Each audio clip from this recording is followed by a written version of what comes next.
E aí pessoal, tudo bem? Eu sou Renato Sapiro, advogado de formação, esportista nas horas vagas e pai do Olivia e do Mike, que são a minha grande paixão. Sou sócio fundador da Sapiro, uma consultoria de RH focada nos mercados jurídico, compliance, tax e áreas correlatas. E esse é o Direito de Resposta, um raio-x do mercado jurídico. Sejam muito bem-vindos. Esse é um podcast leve e informal, onde falaremos com os principais personagens desse meio sobre carreiras, tendências e curiosidades. E esse é um podcast quinzenal, então já sabe, temos um encontro marcado segunda sim, segunda não.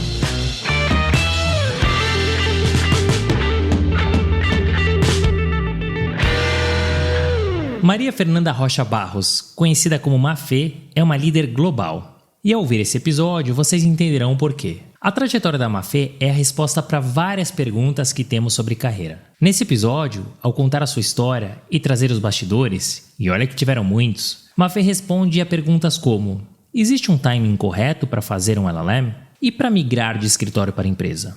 E do jurídico para o business? E as que pessoalmente mais gosto: é possível uma advogada brasileira ser uma líder global? E sentar na cadeira do conselho? Ficou curioso?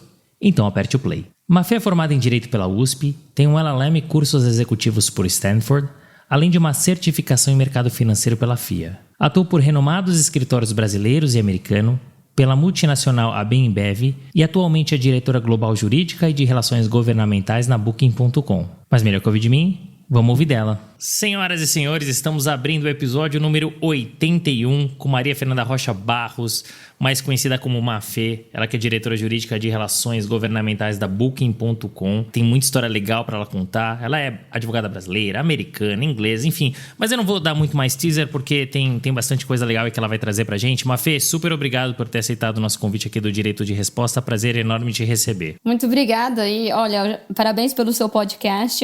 Eu adoro que você está tentando conversar com as pessoas sobre o que não está no currículo delas e eu vou fazer o meu melhor para mostrar isso. Olha, eu só quero também deixar claro que não existe resposta correta para qualquer uma das perguntas. Hoje eu só vou realmente partilhar o que foi minha experiência. É isso que é rico, isso é muito legal. É o que não está no currículo. Claro que a gente traz também o que está, né?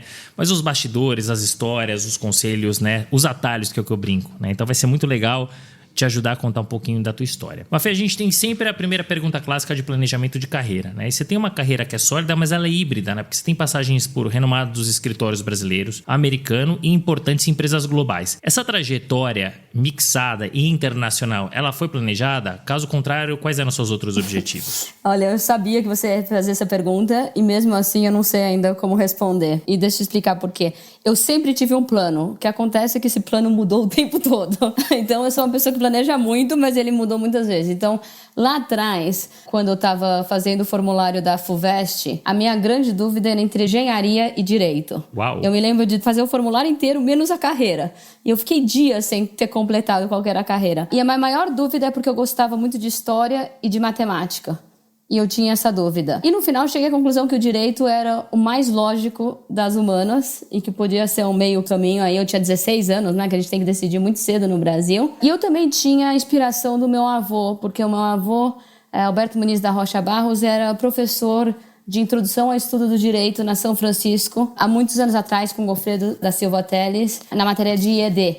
Então isso sempre foi um motivo de inspiração para mim, mas também de pressão, porque eu sabia que se eu quisesse fazer o direito, eu queria entrar na São Francisco, e isso era um pouco intimidador. Então, mas aí eu decidi, falei, vou nessa, e cliquei, né? Na época não era clicar, né? Fiz o ticar no direito, e eu tô muito feliz com a minha escolha, porque eu realmente adoro o que eu faço. E aí, quando eu entrei na faculdade, acho que não sabia exatamente o que eu queria fazer. Eu queria ser advogada, mas não tinha certeza. E eu tinha sempre uma vontade do governo, de trabalhar no governo, de fazer alguma coisa de direito público. E eu até achava, você falou da questão internacional, eu até achava na época que quando eu decidi fazer direito, eu estava abrindo mão da questão internacional. E isso foi até uma coisa que eu fiquei triste, porque eu sempre gostei muito de questões internacionais. Eu achei, o direito vai ser uma escolha que vai me tirar desse caminho. Demorou para eu descobrir que dava para ser uma advogada internacional. Então, eu acho que isso é parte do plano ter mudado.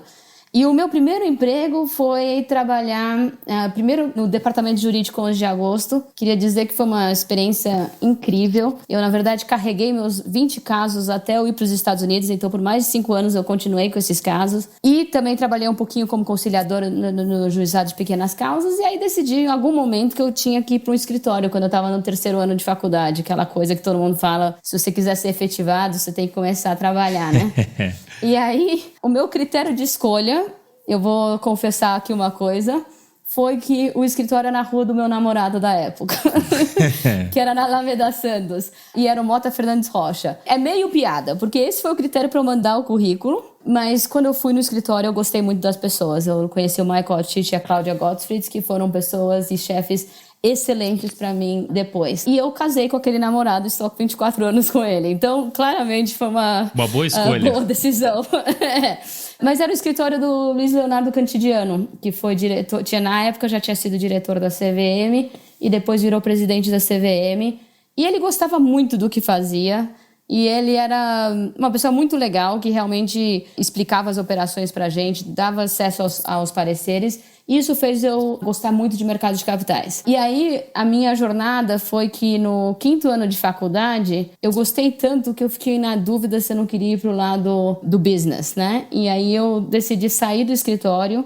Todo mundo me chamou de louca no 5º ano de faculdade, saindo do escritório, né? Questões de ser efetivado e tal. E eu fui para um curso chamado Curso de Operador do Mercado Financeiro, que é da FIA, da fundação ligada à FEA. E fiz um curso, eram 40 pessoas, das quais 39 eram da Poli ou da Matemática. E acho que tinha mais uma mulher. Então foi assim, foi um curso pesado, me lembro, mais de 200 horas de planilha, de spreadsheet, né, de entender derivativos e tudo mais. E eu gostei muito, mas foi só fazendo isso que eu percebi, na verdade, que eu gostava do direito. Que eu gostava de entender melhor as operações, e para isso o curso foi muito bom, mas que eu gostava de estar do lado do direito. E aí eu fiquei mais decidida que o que eu queria fazer era ser advogada de mercado de capitais. E aí eu tinha conhecido um dos sócios do Freitas e Leite Advogados, quando ele era estudante do mestrado da GV Law de mercado de capitais, onde eu fui monitora, por causa do meu chefe, do Altich. E aí eu o conheci, ele me convidou para entrar no Freitas e Leite.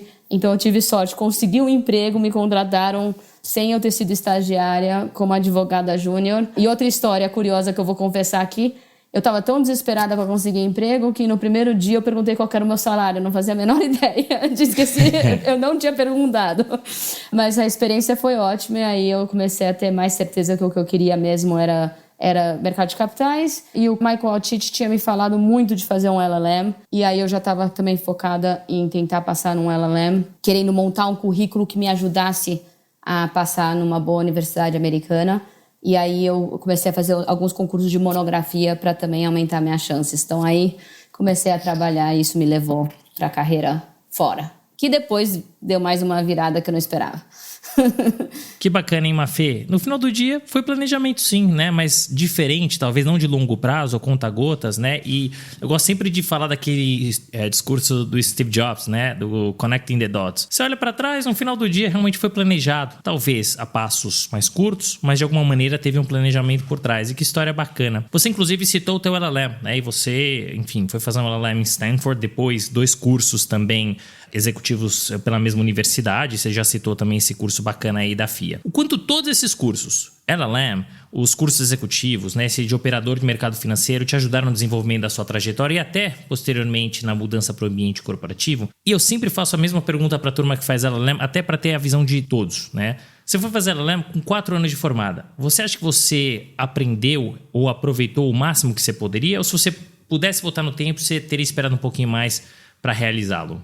Ótima pergunta. Deixa eu te corrigir, na verdade. Eu tinha 2 anos e meio de formada. Uau, mais cedo ainda. É mais cedo ainda. Eu me lembro que era o mínimo, porque Stanford era um dos poucos LLMs que pediam no mínimo 2 anos de experiência. Então isso era uma preocupação mesmo, de fato. Mas no meu caso, de novo, é o que eu falei no começo.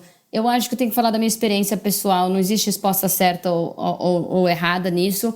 Mas para mim foi essencial por um motivo. O LLM me permitiu tirar o bar de Nova York e depois o bar inglês, que me permitiu ter uma carreira de associate permanente no escritório americano. E eu acho, sendo bem sincera, eu vou contar um pouco da minha experiência no Simpson, que se eu tivesse deixado para fazer muito mais tarde, ou um pouco mais tarde, teria sido difícil. Porque no Brasil eu já estava liderando a operação. E depois, quando eu entrei nos Estados Unidos e no escritório, eu entrei como primeiro-anista. E você começa debaixo da cadeia alimentar, né? Então, no final, eu fiquei feliz que eu comecei essa jornada cedo, porque isso me deu tempo de ficar alguns anos no escritório americano. E foi um pouco, de certa forma, dar dois passos... Não, como é que é? Um passo para trás para dar dois passos para frente. Então, para mim, foi muito bom. E a outra coisa é que, na verdade, eu também estudei muito governança corporativa lá, fraude, que são assuntos que me ajudam até hoje na minha posição. E também fiz grandes amizades. E eu vou mencionar isso em algumas histórias, mas os conselhos de alguns amigos meus de Stanford foram essenciais para minha carreira. Então, eu digo que a minha vida é outra por causa de Stanford. Olha que bacana. É o que eu sempre falo, não tem resposta certa ou errada, ainda mais no direito. Essa é a primeira coisa que a gente aprende ali, primeiro dia da faculdade, né?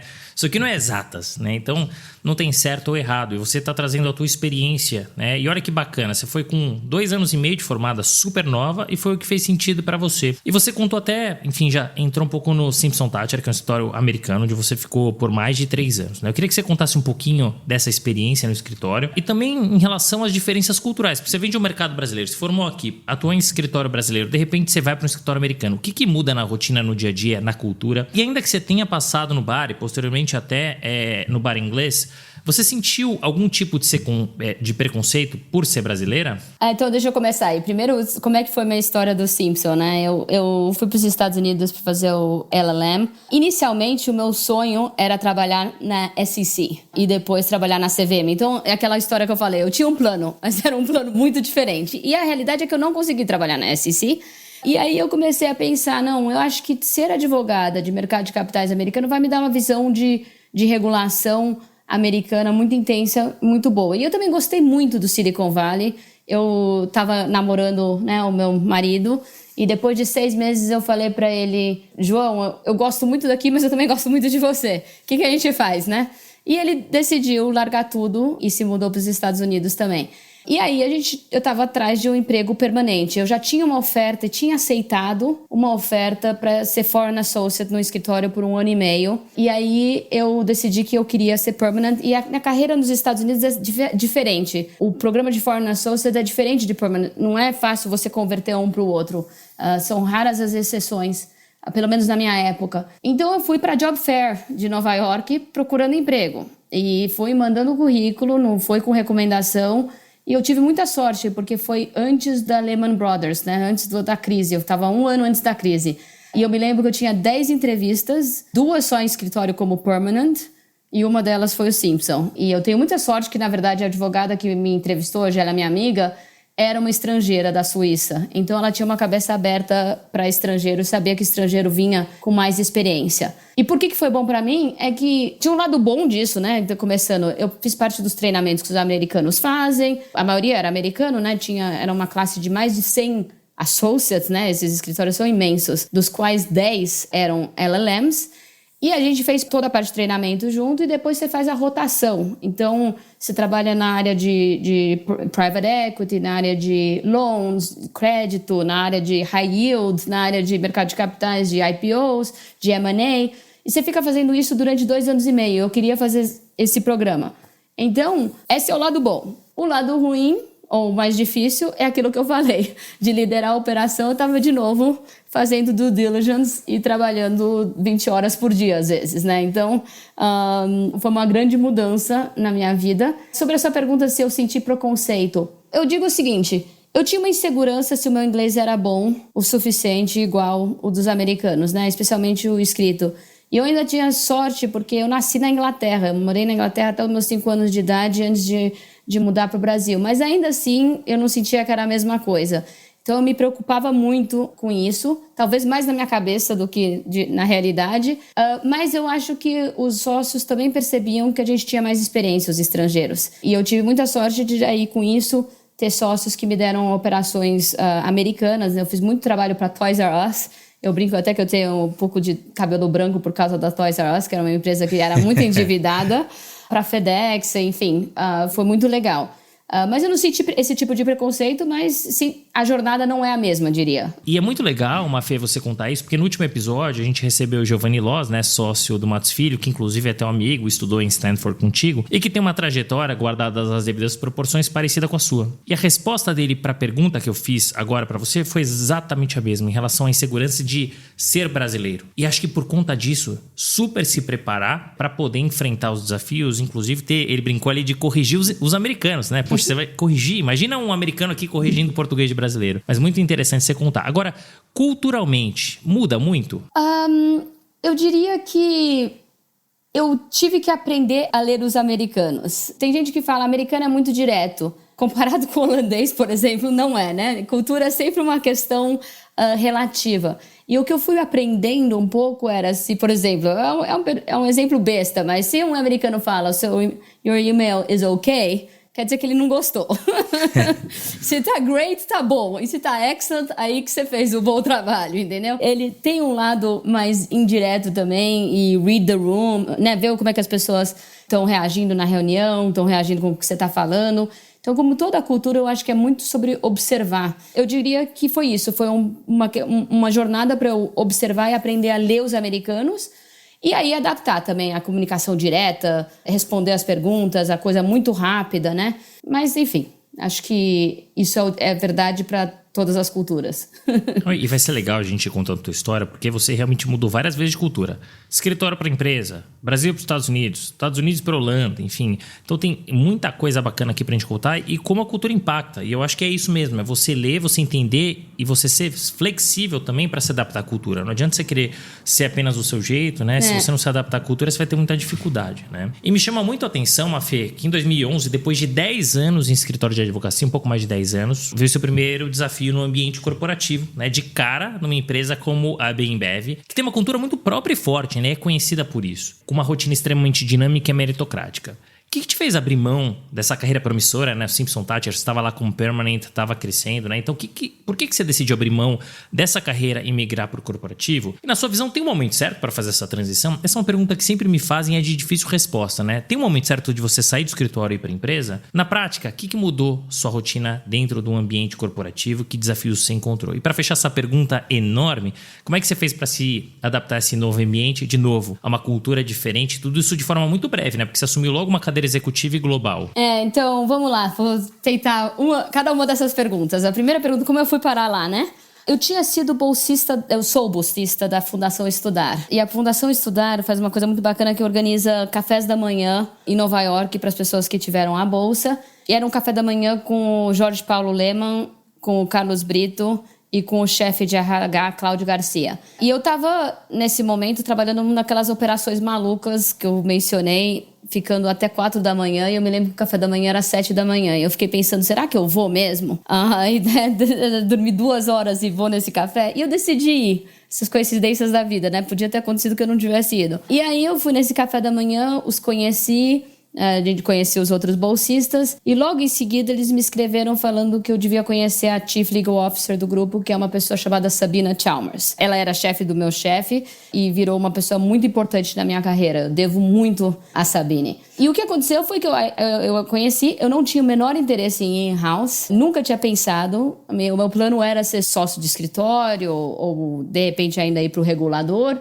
Só que eu adorei a Sabine, achei ela uma pessoa ela é super internacional, foi criada nas Filipinas, de família indiana, americana, estudou na Inglaterra, tinha sido DC nos Estados Unidos. E ela me falou, eu sei por que você não quer ir in-house. Você deve achar que in-house só coordena trabalho, que todo trabalho interessante vai para o escritório de advocacia. E ela começou a falar todas essas concepções que as pessoas têm e preconceitos do trabalho in-house. E claro, eu não poderia falar exatamente isso que eu estou pensando, né?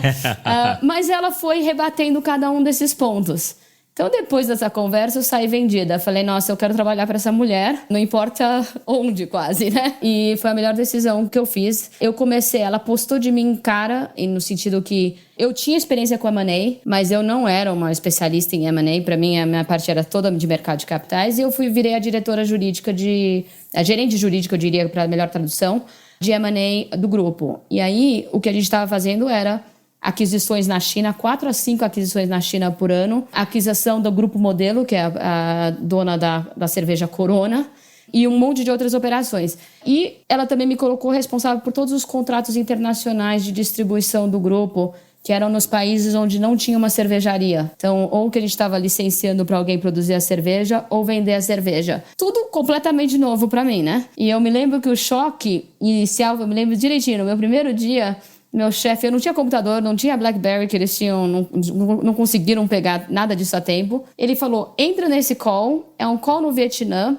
a gente quer construir uma cervejaria no Vietnã, precisa ter um parceiro local de acordo com a lei do Vietnã. A gente estava fazendo uma joint venture com um parceiro local e deu tudo errado. Então, vai lá e resolve. Se tem que resolver isso, a gente tem que construir uma cervejaria. E temos que fazer de uma forma compliant, claro, sem fazer nada errado. E eu entrei nesse call, sem saber nada, sem ter olhado documento nenhum, e sem ninguém me dizer o que eu tinha que fazer, né? E aí eu fui percebendo que a grande mudança de chegar em house é que você tem que ser bom de fazer pergunta e não só de responder pergunta, né? Essa é uma das grandes lições no começo. Eu tenho que aprender o que eu tenho que saber, né? E como é que eu resolvo isso? E aí eu adorei, no sentido de ter que tomar muita decisão e trabalhar em todas essas operações. Então, a minha jornada lá foi muito boa. Qual que é o momento ideal para ir? Você perguntou isso. Eu digo o seguinte, o que eu normalmente respondo, e de novo, acho que existem exceções. Eu acho que não pode ser muito cedo, de forma que você, né, eu acho que os escritórios fazem, no geral, um bom treinamento das pessoas, então eu acho normalmente bom passar pelo menos 4, 5 anos em escritório, mas existem, de novo, exceções, e uma delas você entrevistou, Rodrigo Cunha, e é uma bela exceção. Eu digo isso porque eu acho que as empresas, elas não têm tempo para te treinar, elas te jogam direto no fogo, né? Como a gente fala, então é baptism by fire. Então eu acho que ter isso anteriormente ajuda. Mas também não pode ser muito tarde na minha visão, porque se você chegar muito tarde, sem a experiência de management e de liderar um time, também fica difícil para alguém te dar uma posição muito sênior se você não tem essa experiência, né? Então pegar alguém que já é sócio de um escritório para liderar um time de 30 pessoas é um pouco complicado. Pode funcionar, mas hoje em dia eu vejo mais e mais que existe esse medo. Pelo menos é o que eu vejo nos headhunters e nos diretores jurídicos da Europa e dos Estados Unidos. Não sei como é que é no Brasil. Então eu digo que tem esse sweet spot, esse momento ideal entre 5 e 10, que eu diria que é o melhor momento para mudar. Dito isso, eu acabei de contratar, na verdade, acabei faz um ano, uma pessoa que já era counsel no escritório aqui na Holanda e tá indo muito bem, tá arrebentando no trabalho. Então, existem exceções e ela é uma excelente líder. Então, não existe regra, mas no geral é isso que eu digo, em termos de conselho. E de fato é interessante, porque a regra é não ter regra, né? Tem até o livro da Netflix que tem esse nome, mas é isso, né? Não existe certo ou errado, é o que a gente vem falando aqui ao longo dessa história que você vem nos contando, né? Mas, de fato, pela tua experiência, você consegue enxergar mais ou menos aquele in-between que funciona. 5 a 10 anos. Não é que se você fizer 11 anos de formado, você tem 4 que você não pode fazer essa mudança. Mas claro que ajuda por todas as questões. Questões da carreira da pessoa, questões mercadológicas, de experiência, de vivência, de liderança, um pouco do que você trouxe. Você entrou, você veio do Simpson, o escritório americano. E aí você vai para Bimbev, que é aquela cultura que a gente conhece. Ou pelo menos a gente ouve muito falar. Como é que foi para se adaptar a essa cultura tão diferente? Olha, tem muita coisa da cultura que eu gosto bastante. Assim, uma das primeiras coisas que eu também... E eu acho que isso também tem a ver com a mudança do in-house. Não é a hora que você trabalha. É o resultado, né? É o seu impacto. Então, só para te dar uma ideia, parte do meu bônus era relacionado se eu conseguia fechar a operação de M&A ou não, se eu conseguia ganhar um contencioso que eu estava trabalhando ou não. E se eu ganhei, eu ganhava, se eu não ganhei, não ganhava o bônus. Então era resultado puro. E eu gostava disso. E até tinha gente que falava, né? O Brito fala sobre isso. Mas você não controla todos, né? Você não controla o juiz, você não controla, tem tanta coisa que você não controla. A gente também não controla o sol que ajuda a vender cerveja. Então, a questão é como você se adapta a essa realidade que você fez tudo do seu controle para conseguir, né, vender mais cerveja ou ter melhor o resultado jurídico. Isso eu gostei muito e eu carrego comigo até hoje. Acho que a outra coisa é a administração do budget. Você entrevistou uma pessoa que falou, eu virei a louca do budget. E eu me sinto da mesma forma. Até hoje eu sou a louca do budget também. Porque realmente é uma empresa que te dá uma boa lição de como administrar o seu custo. Mas no começo eu achei difícil. O zero orçamento, né, o zero base budget. eu não sei como é que traduz, é o orçamento zero, é uma coisa difícil de lidar no começo. E você fica preocupado como é que você vai fazer tudo que você tem que fazer com o dinheiro que você tem. E eu diria que eu sou muito agradecida à empresa, porque em 8 anos eu tive, acho que 4 empregos diferentes em 3 países diferentes. Eu não acho que eu teria isso em muitas empresas. E o que a Sabine me falou naquela primeira conversa, que eu esqueci de mencionar, é: eu não posso te prometer muitas coisas, mas eu posso te prometer que você nunca vai ficar entediada. E no dia que eu saí, eu falei: olha, você cumpriu uma promessa. Ela já tinha saído, mas eu agradeci, que é verdade que eu nunca fiquei um dia entediada. Mas não é, a cultura não é para todo mundo. Então é para um lugar, é bastante pressão, é trabalhar bastante e é bastante resultado. Eu sei que agora estou trabalhando numa mudança cultural, mas eu já saí há mais de 4 anos, mas eu sou muito agradecida ao grupo. E você traz um ponto que é muito interessante: a cultura não é para todos. E exatamente, inclusive, que, retomando também o Giovanni, falou a mesma coisa. Não é o escritório A não é para todo mundo, o B não é para todo mundo. Então, assim, às vezes você gosta de uma cultura diferente, você quer uma cultura mais balanceada, o trabalho com qualidade de vida, às vezes você quer trabalhar e quer ganhar dinheiro. Então, assim, de novo, não tem certo, não tem errado, né? Você precisa entender qual é a cultura do local para entender se ela bate com o teu DNA, com o que você está pensando. E você trouxe uma outra coisa interessante sobre as oportunidades que você teve na Bembev, né? Porque você trabalhou nos Estados Unidos, no México, na Bélgica. A gente sabe da cultura da Bembev, mas por serem lugares diferentes, você percebeu uma diferença no perfil de profissionais e também na própria cultura e na forma de trabalhar? Eu diria que o seguinte: a Bembev tem uma coisa que é muito impressionante. O Brito falava bastante disso. A cultura da empresa tem que ser a mesma. Você tem sempre a cultura do local, mas a cultura tem que ser a mesma.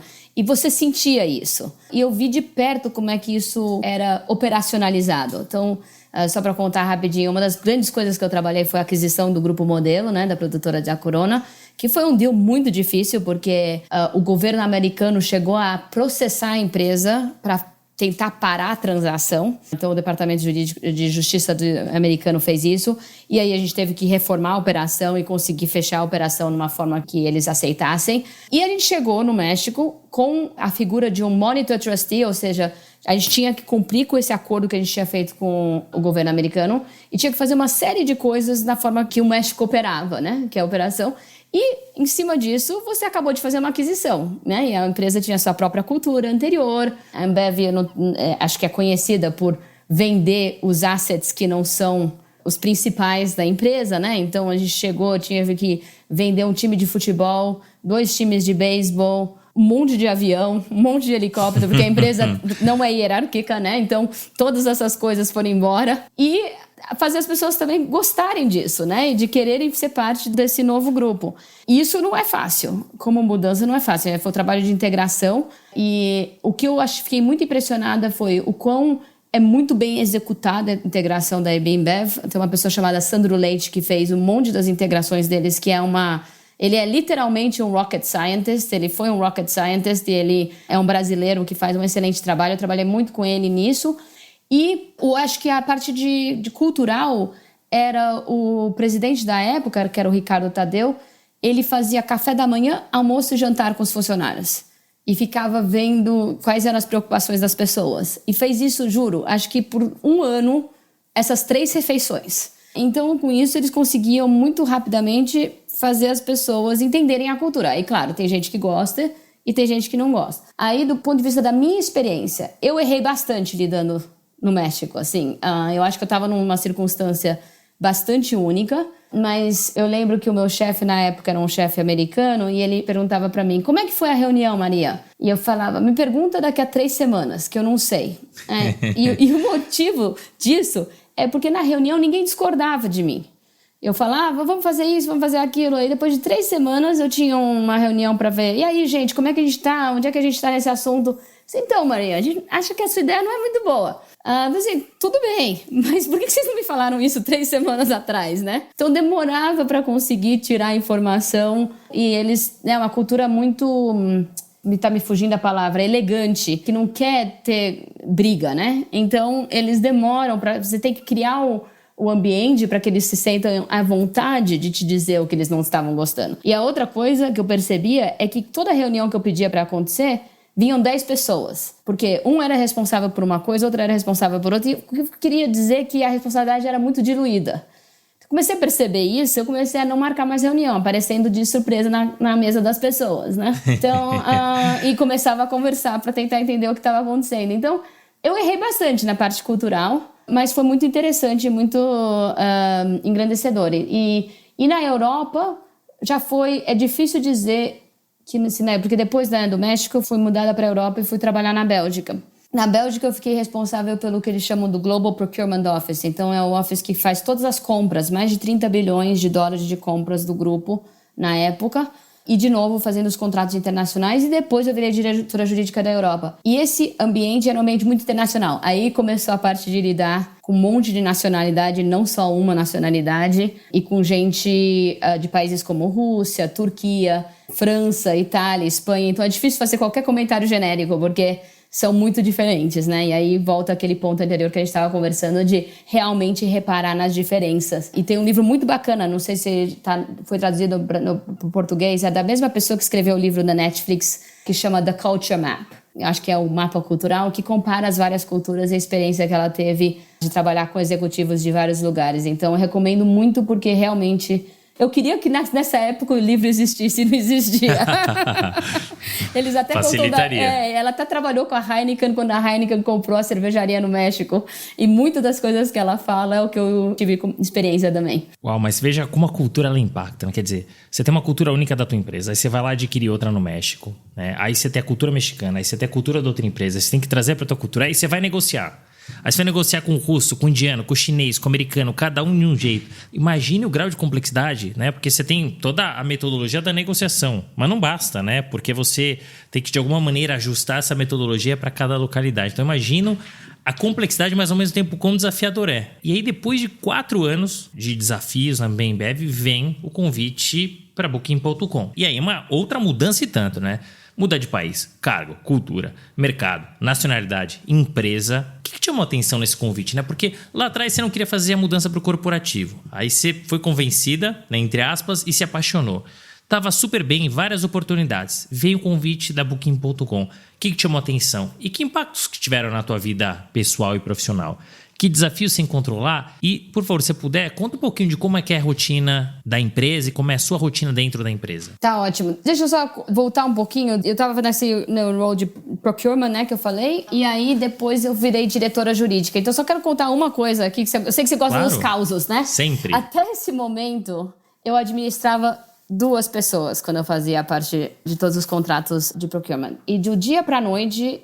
Eu lembro, eu estava 2 dias antes da gente anunciar a aquisição da SAB Miller, que foi uma aquisição muito grande que a Bembev fez, de 100 bilhões, que foi uma operação que foi uma maluquice, no sentido de muito trabalho. Eu estava em Londres, finalizando a operação, e eu recebi uma ligação e a Sabine me falando que eu tinha virado diretora jurídica da Europa.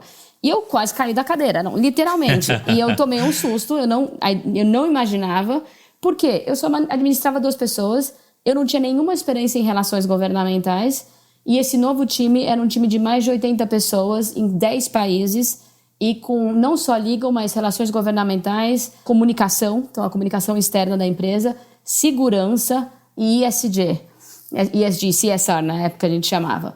Então um monte de área nova que eu não conhecia, né? E um time bastante grande e eu não sendo europeia, né? Pelo menos não... Né? Eu era inglesa, né? Não conta mais, né? Então, foi um choque. Então, pra mim, esse foi o grande pulo da minha carreira, eu diria, né? E de novo, errei muito no começo pra conseguir, né, fazer o que eu queria fazer na Europa. Mas chegou um determinado momento, eu já tava fazendo isso há 3 anos e meio, eu senti que eu tava entregando a minha missão. E aí eu tive um reunion de Stanford, eu vou chegar no ponto da questão dos amigos, né? Eu tive uma reunion de Stanford, acho que era, 10, 15 anos de formado, ou 10, agora eu esqueci. E eu cheguei na Califórnia e eu tava com uma amiga minha, que é uma amiga austríaca, que é in-house numa startup no Silicon Valley, uma unicórnio. E antes ela tava no Skadden. E a gente teve uma ideia de, vamos fazer uma classe na Law School sobre a mudança para in-house, que eu tenho um pouco essa missão as pessoas na faculdade não aprendem sobre como é trabalhar numa empresa. E eu quero trazer mais gente para trabalhar em empresa e ver como é um trabalho muito legal também. Porque eu senti que ninguém me falou sobre isso durante a faculdade. Então a gente fez uma sessão com os alunos de Stanford. E foi super legal. Mas quando eu estava ouvindo ela falar, eu comecei a pensar. Ela estava na indústria de tecnologia. Essa indústria está com questões novas acontecendo. O direito que está sendo criado é um direito novo. Não é um direito que já existe. É um direito que está mudando constantemente e ainda está sendo formado. E as pessoas ainda, inclusive os reguladores, ainda estão tentando entender como é a forma de regular isso. E as empresas também estão aprendendo a ser reguladas. Elas ainda não sabem como se adaptar. E eu achei essa questão muito interessante. Mas aí eu fiquei preocupada. Será que eu vou conseguir um emprego numa empresa de tecnologia? Porque eu não sou uma pessoa de tecnologia. E aí eu estava falando com uma amiga minha chamada Renata Streit, que é brasileira, mas está lá na Califórnia há muito tempo. Eu dividi com ela essa minha insegurança. E ela me falou o seguinte, ela falou, olha, uma empresa de tecnologia que tem um componente offline e online, como o Airbnb, seria um bom lugar para você, porque você vai entender da parte offline e dessas questões. E isso ficou na minha cabeça e eu comecei a pesquisar o setor. Eu sempre adorei viajar, é a minha grande paixão da vida. Mas não tem nada melhor que isso, né? E aí eu vi que a Booking.com era uma concorrente da Airbnb na Europa. Isso ficou na minha cabeça. Até cheguei a olhar que o diretor jurídico já estava lá há mais de 10 anos, que você começa a pensar, será que alguma hora eles vão procurar um novo diretor jurídico? Mas eu não fiz nada com essa informação. Só baseado no que os amigos meus me falaram, me fizeram pensar. A grande coincidência foi que um headhunter como você me ligou para falar de uma posição na indústria de consumo. E eu falei, olha, eu não sairia da AB InBev para outra empresa de consumo. Eu só sairia da AB InBev para algo como Booking, Airbnb. E ele começou a rir e falou, acabei de ser contratado para procurar o diretor jurídico da Booking. Você tem interesse? Eu falei, eu tenho. Você só tem que checar. Eles estão abertos a alguém que não seja da indústria de tecnologia? Ele falou, deixa eu checar.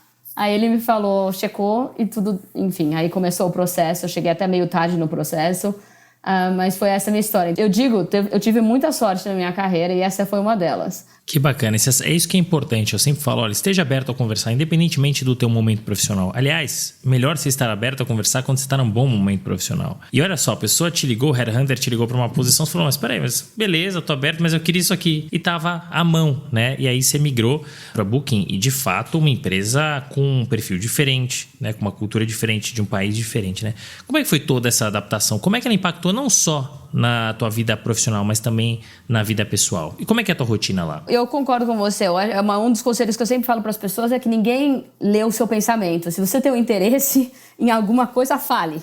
Porque a maioria das vezes as pessoas vão querer acomodar e vão querer encaixar, né? É uma coisa que eu falo muito com o meu time na parte de desenvolvimento também. Como foi a mudança? Olha, essa foi a primeira mudança em que... Primeiro eu diria o seguinte... Bélgica e Holanda, para quem tá longe, acha que são países muito parecidos. Para quem tá perto, a cultura é super diferente. Então, mesmo que seja 2 horas de carro, é uma outra cultura. Então, isso já é uma coisa tão curiosa. Foi a primeira mudança que eu fiz já com criança. Então, eu tenho 2 filhos. Na época, eu só tinha um. Eu tenho um filho de 6 e uma filha de 2 anos de idade. E o meu Border Collie, o Oaxaca, cujo nome eu dei em homenagem ao México, porque eu fiquei apaixonada pelo país. E a gente mudou, cachorro, né? E tudo, né? Cachorro, marido, cavalo... Não tinha cavalo, mas enfim, tudo chegando em Amsterdã. E isso foi uma grande mudança, mas eu já tô acostumada um pouco a mudar, que essa é a 7ª, 8ª mudança que eu faço na minha vida. Então, essa parte já tô com mais prática, eu sempre acho muito divertido esse começo. O difícil mesmo foi aprender uma nova indústria. E uma outra coisa que fez a questão ser difícil é que 5 semanas que eu tava no meu emprego, mudaram a CEO que tinha me contratado. Então, a primeira mudança, mudaram também a estrutura, de forma que eu passei a reportar ao CEO, que a Booking.com é a grande maioria da Booking Holdings. A Booking Holdings é uma empresa listada na Nasdaq, que também tem outras marcas como OpenTable, Agoda, Kayak. Mas a grande marca, e a grande maioria, a gente não fala qual que é o percentual, mas a grande maioria do grupo é a Booking.com. E aí o CEO das 2 empresas virou o mesmo. E ele é o meu chefe até hoje, é o Glenn Fogel. Então isso também foi uma grande adaptação, porque você foi contratada por uma pessoa, então, e aí tá trabalhando com outra visão do que é o futuro da empresa, e foi muito interessante. Eu diria assim, tem um livro chamado The First 90 Days. Você deve ter ouvido falar, Os Primeiros 90 Dias. E é um livro que eu sigo bastante a fórmula. Cada vez que eu mudei de trabalho, eu segui aquilo. Eu acho que 90 dias é muito pouco, eu me dou 120, eu me dou um pouco mais. Mas eu tentei realmente viajar, conhecer os vários lugares da empresa, conhecer os vários times, falar com todo mundo, os meus maiores clientes internos. E eu até avisei meu time, eu falei, olha, vocês não vão me ver muito pelos primeiros 4 meses, mas é porque eu só vou ser útil para vocês se eu tiver as relações com os nossos clientes internos. Então eu vou fazer isso, mas depois eu volto, né? E na época o meu time tinha mais ou menos 40 pessoas para fazer Legal, Compliance e Public Affairs, que é um time pequeno para uma empresa que tem um valor de mercado de 100 bilhões, né? Se você olhar qualquer empresa como Airbnb, Uber, tem muito mais advogado. Então, eu também sabia que eu ia ter que contratar muita gente. Eu comecei a contratar mais de 30 pessoas por ano. Mas antes de eu começar a contratar, tinha que entender o que a empresa precisava, né? Quais eram os skills que a gente tinha que procurar. E aí eu fui descobrindo isso, fui fazendo a estrutura e aí a coisa foi andando. Sobre a nacionalidade da empresa.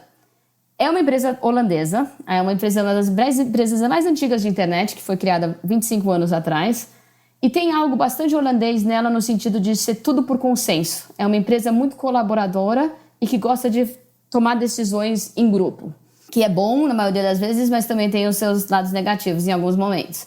Mas do ponto de vista cultural, é uma empresa muito diversa, assim, tem muitas nacionalidades aqui localizadas em Amsterdã. No meu próprio time, só para te dar uma ideia, meu time são 150 pessoas, eu tenho mais de 30 nacionalidades. Uau. Então é difícil dizer de novo qual cultura. De novo eu volto para o mesmo tema, é sobre a questão relativa da sua cultura. E eu diria uma coisa que eu não mencionei ainda, é saber onde você tem as suas próprias percepções, os seus próprios viés, né? Que nós brasileiros também temos os nossos próprios viés. E você tem que tomar cuidado com eles também, porque isso impacta como você vê as outras culturas, né? Então, tem sido uma lição muito boa para mim nesse sentido. É ainda mais internacional do que a AB InBev, de certa forma. Muito interessante, né? E, enfim, como foi feita a transição, como é que você se adaptou? Porque logo que você entrou já teve mudança de novo. Você, de novo, teve que se ajustar e se acostumar. Teu dia a dia, na prática, mudou muito em relação à AB InBev? Olha, a primeira questão que mudou, eu diria, a questão da cultura. É uma cultura muito de inovação, muito fragmentada, eu diria. Foi uma empresa que cresceu com muita liberdade das pessoas poderem... Os developers, né, os engenheiros, poderiam criar o que eles quisessem. Se fosse uma boa ideia, que fosse ajudasse em crescer o business, podia. Então, é um pouco, inicialmente, quando eu cheguei, é um mundo para se conhecer. Até hoje eu estou aprendendo. E é um mundo complexo. E também tem a questão toda técnica, que eu não tive que lidar antes, né? Então, nesse sentido, mudou bastante o meu dia a dia. A outra coisa que mudou é que agora eu tenho um escopo global, então eu gasto bastante tempo com os Estados Unidos e com a Ásia, que eu não estava mais gastando tanto tempo quando eu estava só na Europa. E eu diria que a outra coisa que foi bastante diferente foi o meu nível de envolvimento no negócio. Eu era parte já do time de management da Europa, na InBev, mas agora eu sou parte do time de management da Booking.com e influencio no grupo também. Então, eu sou uma de 10 pessoas que estão tomando as decisões da empresa como um todo. Então, isso é muito legal, é um grande desafio, mas não tem grande decisão que eu não tenha que fazer parte. Também tem um grande peso disso, né? Porque tem algumas decisões bastante difíceis que a gente também tem que fazer, e isso foi uma mudança de escala, eu diria. E isso é muito interessante, tá, que você conta, né, de migrar para o business, porque essa é uma outra pergunta. Você falou da transição escritório-empresa, mas tem um momento certo de fazer a transição do jurídico para o business ou de acoplar o business no jurídico? Então, eu diria o seguinte, parecido com o que eu disse sobre in-house, uma das dificuldades, eu diria, que eu vi, eu já entrei na AB InBev como director. Acho que a melhor tradução seria gerente. Para passar para o business desse lado como gerente, eu me lembro que eu ouvia do pessoal do business, eu teria que administrar uma cervejaria inteira, eu teria que administrar um grupo de 400 pessoas, ou teria que ser dona de um P&L, né, dos números, de uma grande unidade de negócio. E eles não vão dar isso para uma pessoa que nunca teve essa experiência. Então, o conselho que eu dou para os advogados um pouco mais júniores do meu time é: se você tem essa vontade, faça cedo, porque depois você chega a ficar muito sênior para as posições para aceitarem essa mudança. Existem exceções, boas exceções, inclusive de brasileiros na AB InBev, mas eu diria que na grande maioria das vezes você tem esse problema que eu acabei de descrever. Agora, o lado bom, né? Uma pergunta que às vezes você não perguntou, mas eu recebo bastante. Maria, por que você não mudou? Eu diria que, teve essa questão do timing, mas a segunda questão é que eu sinto que eu sou parte do business. Então, tomando as decisões que eu estou tomando e o que eu estou participando, não é só questões jurídicas. Então, eu sinto que eu fiz essa mudança de certa forma também.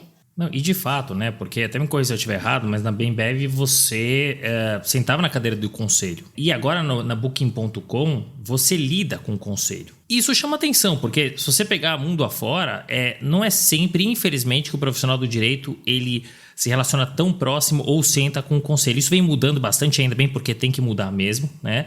Mas como é que é lidar ou sentar no conselho, né? Como é que você se prepara para uma reunião, por exemplo, de conselho? Como é que você agrega, né? Como é que é a tua participação? Conta esses bastidores, isso que a gente gosta, os bastidores aí do conselho. Olha, eu diria o seguinte, né? Na Embev, a minha posição de conselho foi sempre em joint ventures ou em subsidiárias, né? Então aí era uma agenda muito clara do que a gente estava querendo fazer como negócio, né? Então eu trabalhei numa joint venture, é triste agora pensar, mas da Rússia e Ucrânia, com um grupo turco. E também teve a questão do México também, eu também estava naquele conselho.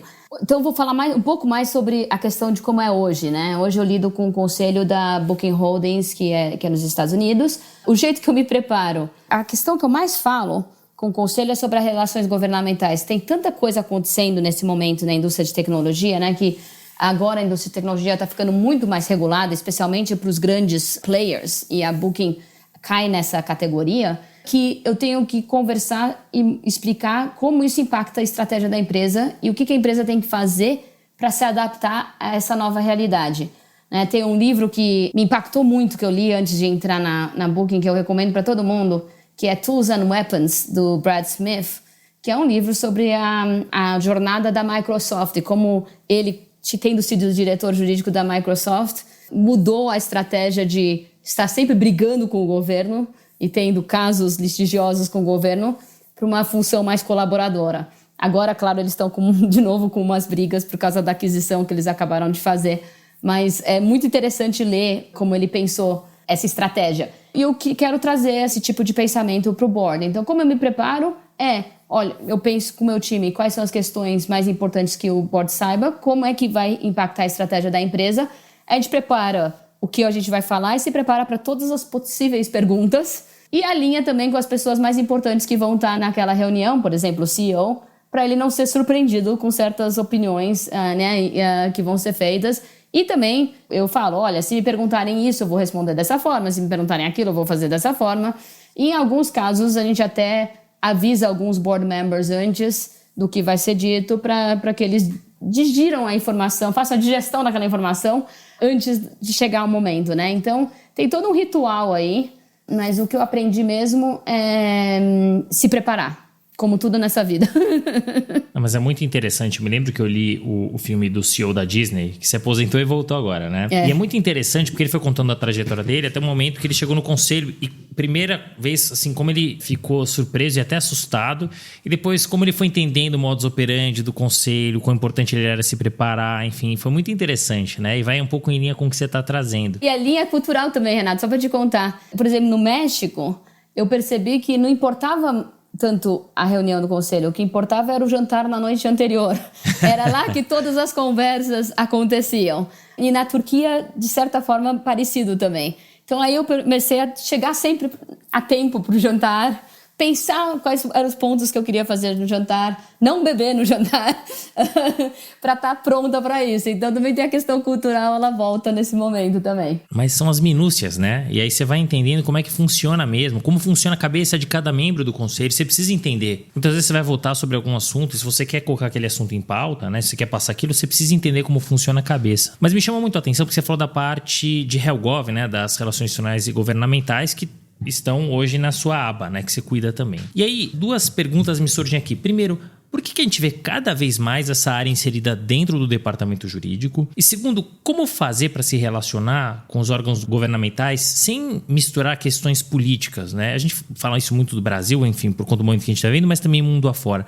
Como fazer para, entre aspas, não se envenenar e focar no que tem que ser focado? Então, é uma questão, eu diria, até adicionaria, um dos meus maiores desafios, Renato, é também qual governo priorizar, porque não é só um governo, né? Que são os governos do mundo inteiro e também são mais de uma agência agência num determinado país, né? Então, aqui, por exemplo, na Holanda, a gente tem que lidar com a agência aqui de consumidor e antitruste, com a agência reguladora de seguro, porque a gente tem seguro, com a agência de privacidade, com o governo executivo. Então, não é um governo, né? E cada um tem a sua agenda, né? Então, a primeira coisa é contratar gente que entenda dessa dinâmica e pessoas que muitas vezes trabalharam no governo porque conhecem as pessoas e conhecem a forma de pensar, né? Eu diria que por que está dentro do jurídico? O jeito que eu penso essa questão é o seguinte: o direito, é o que eu falo para o meu time, o legal, né, o direito, a parte do jurídico mais tradicional, lida com a lei como ela é hoje. As relações governamentais lidam com a lei do amanhã. Porque tudo vai virar lei. Verdade. Então é melhor a gente estar... Então eu falo, the legal is the lay of today and public affairs is the law of tomorrow. E eu acho que isso é muito verdade, porque a gente já fica pensando no futuro, já pensa como é que isso iria impactar as nossas operações e onde a gente acha... Eu não tenho nenhum problema com regulação. A regulação só tem que ser feita de uma forma efetiva e eficiente. Smart regulation. E aí a gente começa a pensar quais são os problemas que a regulação vai trazer. Olha, o governo está querendo tal resultado, mas na verdade ele não está percebendo que fazendo essa regra ele também está criando esses e esses e esses problemas. E a minha experiência é que se você tem conversas objetivas sobre isso, em que você venha embasado, a gente contrata economista, a gente tem a Book, a gente tem um blog chamado A World Worth Experiencing, onde a gente coloca todas as nossas posições sobre os assuntos mais variados, então sobre as locações de férias, para mencionar uma delas, né, que as pessoas pensam normalmente no Airbnb, mas o Booking também tem muito disso. E a gente coloca nossas posições lá, embasamento, evidência, e aí tem uma conversa construtiva com o governo. Então a gente lida assim. Como priorizar é uma questão mais difícil, né? Aí eu tenho uma fórmula com o meu time em que a gente pensa o tamanho do business, tamanho do risco, onde também são as oportunidades de crescimento, e aí a gente define quais são as leis e os governos que a gente vai priorizar. Porque o grande, né, dificuldade que eu tenho é nós temos um produto que a gente usa em 200 países, que estão sujeitos a leis de todos esses locais, de certa forma, né? Tem questões complexas de jurisdição aí. E faz flights, seguros, fintech, tudo isso. Então, a gente tem que ter alguma priorização, que é impossível operar sem essa priorização. A outra coisa que eu diria é, eu acredito muito em autorregulação também. Eu vi como a indústria de cerveja fez isso muito bem. Então, uma das coisas que eu trabalhei na EBIMBEV foi colocar as calorias de cerveja antes de ser pedido pela lei.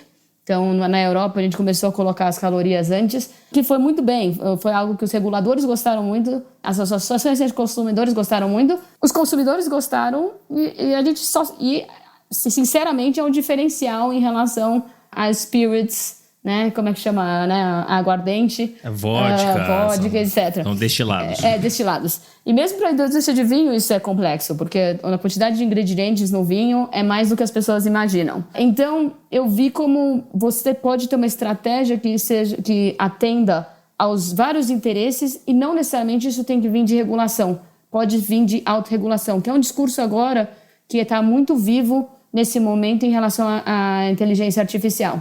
Então, essa experiência, para mim, foi muito boa. E eu diria que, na maioria das empresas de indústrias muito reguladas, legal e public affairs estão juntos, eu diria. Assim, não é sempre a regra, mas é uma tendência que eu vejo mais e mais.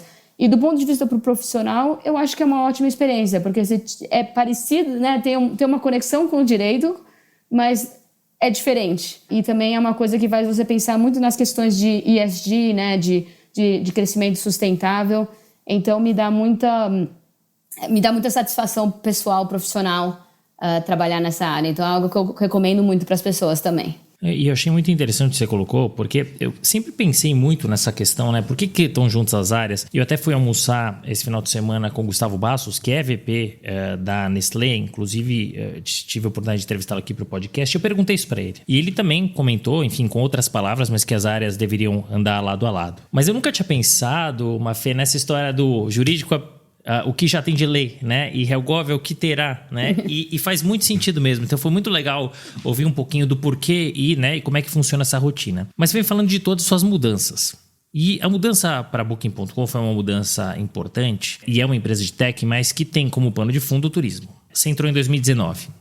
Início de 2020, pandemia. Afetou direto e na veia o mercado de turismo. E aí a minha pergunta para você é: Como enfrentar um desafio desse tamanho? Como essa situação te impactou? Impactou o jurídico? Impactou o teu time, né? E como é que você fez para lidar com o teu time? Que eu imagino que eles devam ter ficado, na época, muito ansiosos, né? Como é que vocês fizeram para se reinventar? Olha, eu acho assim, uma das coisas que eu aprendi na Embev, eu tive uma situação em que a gente teve um recall. Era um recall, foi uma questão pequena que aconteceu com a nossa cerveja, mas a gente teve o azar que aconteceu num container que foi para 40 países. Então a gente teve que coordenar um recall acho que eram 30 países, de 30 países. E legislações e processos em tudo que era lugar. Na época, eu não fiz uma coisa que era ter um time que só lidasse com isso e outro que ficasse cuidando da lojinha. O que acaba acontecendo? Todo mundo fica ocupado com a crise. E aí ninguém está cuidando da lojinha. Então, eu tinha esse ensinamento. A primeira coisa que eu trabalhei com o meu time foi: a gente precisa do time da crise e do time de quem está cuidando da lojinha. Então, você tira todas as suas responsabilidades do seu prato, dá para os outros e você fica só focado na crise. E vocês que não estão trabalhando na crise, vocês estão ajudando na crise. Porque vocês estão trabalhando mais e permitindo esse foco, né? Então, essa é a primeira coisa que fiz logo no início. Como lidar? Foi difícil, né? 85% da receita acabou de um dia para a noite. A gente começou a receber 400 mil ligações por dia de consumidores. 400 mil por dia, né? E a gente... e por quê? Porque a maioria das pessoas marcavam suas férias de verão na Europa em julho, normalmente em janeiro. A pessoa está deprimida no inverno e marca as férias de verão. Então, tinha muito cancelamento, muita gente preocupada, questões de força major, né? Enfim, tudo isso. Então, esse foi o primeiro desafio, foi como adaptar até o produto para isso. Então, uma coisa que a gente fez foi, muito rapidamente, melhorar a forma que você pudesse mudar as datas da sua viagem você mesmo, para conseguir diminuir o número de ligações. A outra coisa foi permitir que o pessoal de Customer Service trabalhasse de casa, porque eles têm equipamento, não sei se você já viu, Renato, mas eles têm equipamento de 3, 4 telas quando eles estão fazendo essas ligações. É um trabalho muito difícil. E eles, enfim, as pessoas não tinham esses equipamentos todos em casa. Então a gente já teve que... Me lembro de receber uma ligação assim: a gente tem que comprar 500 laptops para amanhã. Como é que faz o processo de procurement para amanhã? Então, essas coisas mais diferentes, né, para lidar. E aí a questão maior, claro, foi como é que a gente planeja para o futuro, porque é um impacto muito grande, mas viagem deve voltar, mas a gente não sabe quando, né? Então, o grande exercício que a gente fez interno foi: qual é o tamanho correto da organização para esse futuro que virá e o que a gente deve fazer. E a gente teve que fazer uma reestruturação de 25% das pessoas, ou seja, tivemos que diminuir 25% dos empregados em 60 países. Então, coordenar isso também foi um trabalho muito grande que a gente teve que fazer no jurídico, que é muito triste, né? Eu acho muito difícil trabalhar nisso, mas que me deu satisfação que a gente fez um mínimo global para todo mundo. E fizemos um bom pacote para as pessoas. E fizemos depois de alguns meses, mais de 9 meses que já estava acontecendo o Covid. Então, eu acho que eu aprendi muito de direito trabalhista, mas foi um grande exercício. A coisa que eu achei difícil de lidar durante a crise foi: é muito fácil você ficar pensando só o que vai acontecer amanhã e não pensar no longo prazo, né? Hoje em dia eu falo, eu deveria ter passado mais tempo pensando no impacto de longo prazo disso, mas você está lá no meio da crise, é difícil parar. Uma coisa que eu aprendi que foi muito boa, e isso foi a ideia de uma pessoa do meu time, foi: a gente foi proativamente para as agências de consumidor para explicar o que a gente estava fazendo, antes deles virem para a gente, entendeu? Para explicar como é que a gente estava cuidando dos reembolsos sobre as viagens que tinham sido marcadas. E isso é um ensinamento que eu levo comigo até hoje. Sempre que der, vai proativamente, porque o regulador gosta disso, né? E permite que você já estabeleça um canal de comunicação cedo. Então, essas são algumas das coisas que a gente fez, mas não foi fácil, né? Foram 2 anos e depois tivemos a guerra da Rússia e Ucrânia, que também impactou a Booking. A gente também tinha operações na Rússia. Então, a gente sente às vezes que sai de uma crise e vai para outra. Mas tempos difíceis, né? Tempos sombrios. E que bom que você tinha, entre aspas, essa experiência com crise, porque você conseguiu ajustar uma coisa que a gente nunca tinha vivido. Guerra é ruim, claro que é, né? Mas de alguma maneira o mundo já tinha passado por isso. Agora, quando a gente fala em pandemia, todo mundo se fecha em casa, era o certo se fechar, não era, né? O que você tem que fazer, né? E pior de tudo, você não tinha uma luz no final do túnel. Podia ser em 2 meses, podia ser em 10 anos, ninguém sabia, né? Então, eu imagino também a dificuldade em lidar com tudo isso, né?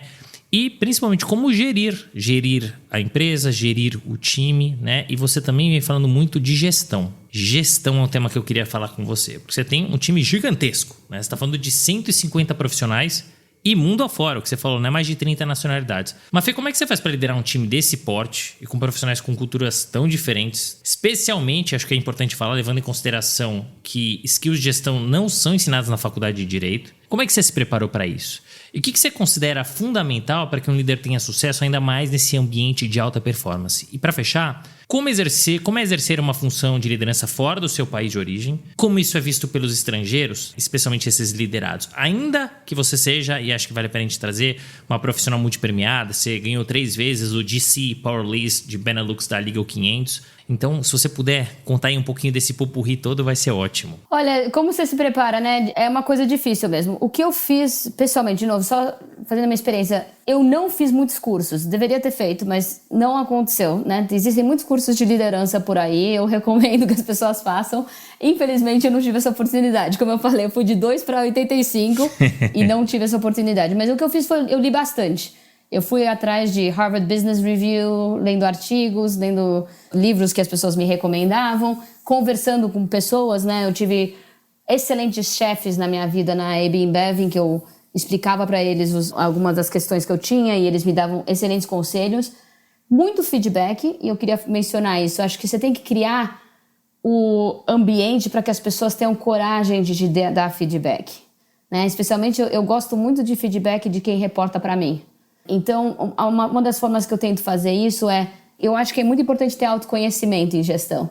Então, eu conto sobre o que eu estou pensando, eu conto sobre o que eu estou trabalhando, onde eu acho que estão as questões que eu tenho que melhorar, e eu pergunto o que eles acham. Isso abre muitas portas para eles me darem feedback, e eu aprendi muito com as pessoas que reportam para mim.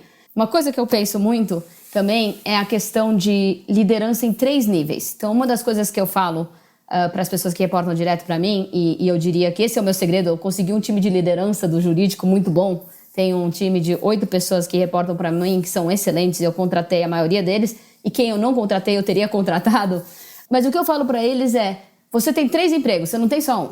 Você é o líder da sua área, então se é privacidade ou corporativo, você é líder do jurídico, então você tem que pensar, ajudar a liderar esse time de 150 pessoas, como é que a gente tem carreira para todo mundo, né? Como é que a gente tem oportunidade, o que a gente pode fazer para ter a equipe produtiva e feliz. E 3, você é líder da companhia. O que você está fazendo para a companhia ser melhor? Fora da área do jurídico, né? E eu vou te avaliar nesses 3 aspectos. Então, toda a conversa que a gente tem a cada 6 meses, a gente conversa sobre os 3 camadas de liderança. E eu faço isso também na minha própria... A gente tem na Booking a self-reflection, em que você tem que dividir o que você acha de você. E eu sempre falo com o meu chefe sobre eu como chefe do departamento e eu como chefe da companhia. O que eu estou fazendo para ajudar, né? Então, eu acho que pensar assim faz você não só se focar na sua área, porque esse eu diria que é um dos maiores problemas de advogados, que gostam de ser especialistas, e abram a cabeça para ver a questão mais holística. Até porque, como dizia um antigo chefe meu, questões jurídicas não vêm com etiqueta, né? Aquele negócio, você tem que ser bom de saber, estar numa conversa, ouvir e falar, isso é uma coisa que a gente tem que pensar. E tem que pensar em vários aspectos, aspectos de privacidade, trabalhista, regulatório, né? E você tem que ter uma visão holística da coisa. E às vezes um risco de um lado puxa, às vezes the blanket is too short, às vezes o cobertor é curto. Você puxa de um lado, você fica descoberto do outro. Então, eu acho muito importante ter essa colaboração como liderança para que você quebre, a gente fala muito de break the silos, quebre as paredes entre a gente. Então, eu me mantenho muito próxima dessas 8 pessoas. A gente tem reuniões semanais para discutir as grandes questões, para a gente manter essa coesão do time. Então, fui aprendendo como essa filosofia se desenvolveu, fui aprendendo e é uma filosofia um pouco própria, não é nada inovadora, mas é o jeito que eu tento administrar. E a outra coisa que eu digo para quem acabou de virar in-house é, o seu trabalho, a coisa mais importante para você aprender é como influenciar o outro, né? Como balancear a sua forma de comunicação dependendo da audiência. Se você é a mesma pessoa com todo mundo, isso é um problema. Você tem que ser diferente, não quer dizer de não ser autêntico, mas você, falando com uma pessoa que entende da questão jurídica, uma pessoa que não entende, tem que ser diferente. Dependendo do nível que a pessoa está na organização, é diferente. Se é um regulador, é diferente. Enquanto no escritório de advocacia, talvez o seu trabalho esteja completo quando você responde a pergunta, no jurídico interno, você tem que fazer ainda 2 outras coisas. Você tem que convencer todo mundo a seguir esse conselho e você tem que operacionalizar esse conselho, para que se você não estiver mais lá, a coisa ainda esteja funcionando de acordo com aquele conselho.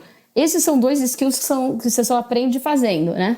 Mas são super importantes para ser efetivo e ter um impacto como jurídico interno. Mas é muito interessante você trazer a sua visão, porque é isso, muita coisa você vai aprender. Claro, dá para você ler, tem cursos que você pode fazer, mas muito da gestão, da liderança, você vai aprender na prática. E ainda que você tenha um time de 150 pessoas, é impossível você liderar ali unitariamente essas 150 pessoas. Então você precisa ter um time abaixo de você que ramifique e que te ajude. São aí, você comentou das 8 pessoas, que são ali as pessoas que vão te ajudar na gestão. Mas esse tete a tete, essa proximidade, o feedback, isso dá trabalho?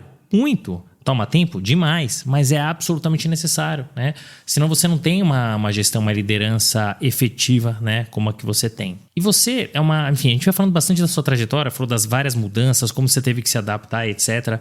Enfim, desde os escritórios aqui no Brasil, passando pelo Simpson Tátira, era bem Bev e hoje na Booking.com. E é uma carreira de muito sucesso. Você acha que você teve que superar mais obstáculos por ser mulher? E uma pergunta que eu acho importante a gente fazer: é possível conciliar a maternidade a uma carreira como essa, que exige uma performance tão alta e o tempo inteiro? Olha, eu vou começar dizendo da minha sorte, né? Porque eu tenho um marido fantástico, eu realmente acho que isso faz uma grande diferença. Eu tenho certeza absoluta, e eu falo isso em qualquer talk, que eu não estaria onde eu estou na minha posição se não fosse por ele, pelo apoio dele. Então, eu brigo às vezes, né? Se você for ter um parceiro, escolha bem. É a melhor decisão de carreira. Eu também tive sempre... Meus pais eles não são da área, meus pais são psicanalistas. Eu tenho pai e mãe psicanalista. E eles sempre vieram com a ideia, vai em frente. Aquela coisa... Eu lembrei, você entrevistou a Vanzolini, né? Eu sempre penso naquela música do Paulo Vanzolini, levanta, sacode a poeira, dá a volta por cima, né? E esse sempre foi o tom dos meus pais. Então, isso me ajudou muito. E em relação à questão da mulher, eu acho que existe um problema sistêmico. Eu acho que existe um unconscious bias, né? Um viés. Eu acho que tem ainda essa questão.